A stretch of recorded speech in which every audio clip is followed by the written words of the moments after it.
Hi guys, welcome back to my channel, my YouTube channel Gamalicious, and for today's video we are going to read सबक आमोज़ कहानियाँ। सबक आमोज़ कहानियाँ basically वो कहानियाँ होती हैं जिनसे हमें कोई सबक मिलता है या ऐसी कहानियाँ जिनसे हम कोई अच्छी बात सीखते हैं। तो आज हम कहानी नंबर 1 पढ़ेंगे जिसका नाम है घंटी कौन बांधेगा। तो आज हम पढ़ते हैं कहानी घंटी कौन बांधेगा। तो गाइस ये हमारी कहानी घंटे कौन बांधेगा। तो आज इसको रीड करना स्टार्ट करते हैं। ये कहानी पहले मैं बता दूं कि बेसिकली चूहे और बिल्ली के दरमियान में है और यही स्टोरी आज हम पढ़ेंगे। तो एक घर के बावर्ची खाने में बहुत से चूहों ने कब्जा जमा रखा था। वो हर वक्त बावर्ची खाने में उधर मचाते रहते थे। बावर्ची खाने से कभी प्लेट गिरने की आवाज़ आती तो कभी गिलास टूटने की। घर के मकीन चूहों से तंग आ चुके थे। उन्होंने चूहों से निजात हासिल करने के लिए बहुत से तरीके आजमाए लेकिन चूहों से निजात हासिल करने में कामयाब ना हो सके। वो कहे एक घर था वहाँ पे जो बावर्ची खाना किचन को कहते हैं। तो किचन में ना बहुत से चूहों आ गए थे वहाँ पे। और वो ना हर वक्त किचन में उधर मचा के रखते थे यानी कि रफा दफरी मचा के रखते थे।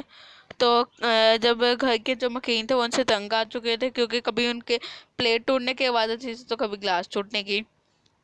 उन्होंने चूहों से निजात पाने के लिए बहुत से तरीके हासिल किए, बहुत से तरीके आजमाए लेकिन वो निजात हासिल करने में कामयाब नहीं हो सकते। यानी कि उन्होंने बहुत से ट्रिक्स यानी कि बहुत सी ट्रिक्स आजमाई but they didn't pass in them.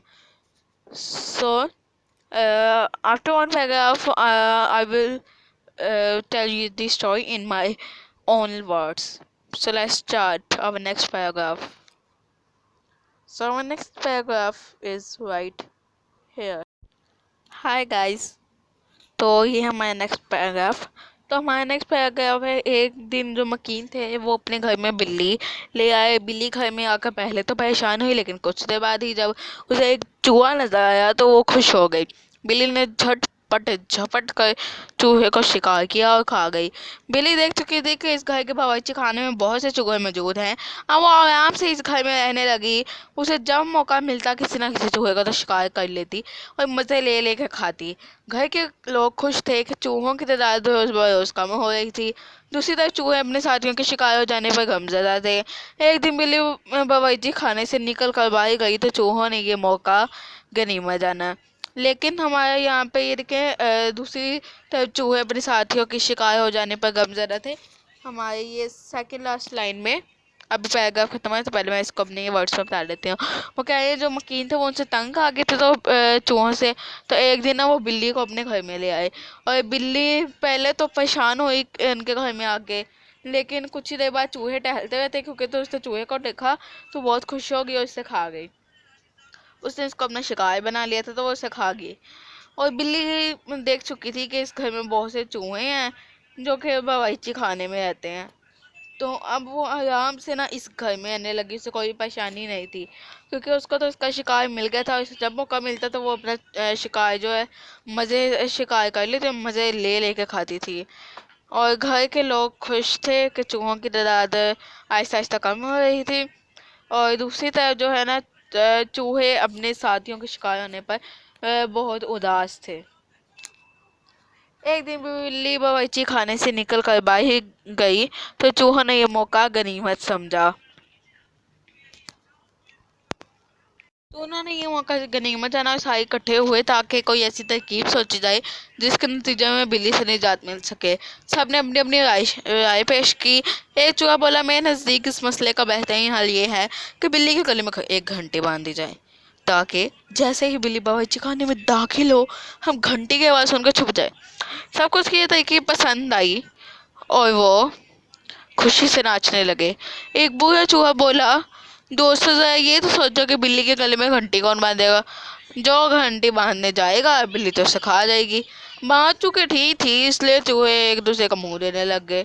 इतने में बिल्ली दबे पाँव आ गई और जब पटका एक को शिकार कर लिया बाकी चूहे इधर भाग कर छुप गए। तो दोस्तों उन जब एक दिन बिल्ली घर से बाहर गई अपने मालिक के साथ तो चूहों ने समझा कि बहुत मौका जो है बहुत ही अच्छा है। वो सारे एक जगह पे इकट्ठे हुए और उन्होंने एक तरकीब सोची जिससे बिल्ली से उन्हें निजात मिल सके। सबने अपने अपने राय पेश की, लेकिन एक चूहा बोला कि उसके नज़दीक ये मसला, इस मसले का बेहतरीन हल ये है कि कि वो लोग एक घंटी बांध देंगे बिल्ली के गले में, ताकि जैसे वो आने लगेगी हमारे पास, हमें पता चल जाएगा और हम छुप जाएंगे घंटी की आवाज़ सुनकर। उसको ये तो सबको उसकी ये तरकीब अच्छी लगी और वो नाचने लगे खुशी से। लेकिन एक चूहा बुरा, जो आपको लेफ्ट साइड में नजर आया होगा, बहुत बुरा है, उसने ये बोला कि ये तो सोचा कि बिल्ली के गले पर घंटी कौन बांधेगा, जो भी बांधने जाएगा बिल्ली तो सिखा देगी। उसकी बात तो ठीक थी, उसने कहा तो ठीक था, इसलिए जो चूहे थे एक दूसरे को मुंह देने लग गए कि कौन घंटी बांधने जाएगा। तो इतने में बिल्ली भी आ गई और एक को शिकार कर लिया, बाकी चूहे देख कर इधर उधर भाग कर छुप गए। इसका इखलाकी सबक क्या है? पहले तोलो फिर बोलो। यानी कि जो काम हम कर सकते हैं हमें वही बोलना चाहिए, अपनी हैसियत से बढ़ कर बात नहीं करनी चाहिए। पहले तोलो और फिर बोलो। First thing then speak. This was a moral lesson of today's story.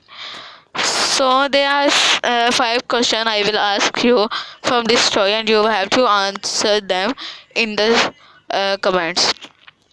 तो पहला सवाल जो मैं आपसे पूछूंगी, जिसका जवाब आपने मुझे कमेंट में देना है, वो ये है कि बावर्ची खाने में किसने उधर मचा रखी थी। दूसरा सवाल ये है कि उन्होंने क्या फैसला किया कि वो कैसे बिल्ली से निजात हासिल कर सकते हैं, चूहे कैसे बिल्ली से निजात हासिल कर सकते हैं। और जो मकीन थे, उन्होंने चूहों से निजात हासिल करने के लिए घर में क्या रखा। चौथा सवाल है कि किसने कहा था कि वो लोग के घंटी की बिल्ली के गले में घंटी बांधने का। आखिरी सवाल ये है कि आपको इस कहानी से क्या सीख मिली और इखलाकी सबक इसका क्या था। अगर आपको और बहुत सी ऐसी कहानियाँ जाननी है तो मेरे चैनल के साथ रहिए और सब्सक्राइब कर दीजिए, ताकि जैसे नई वीडियो आए तो आपको पता चल जाए। लाइक करना मत भूलिएगा। Bye bye.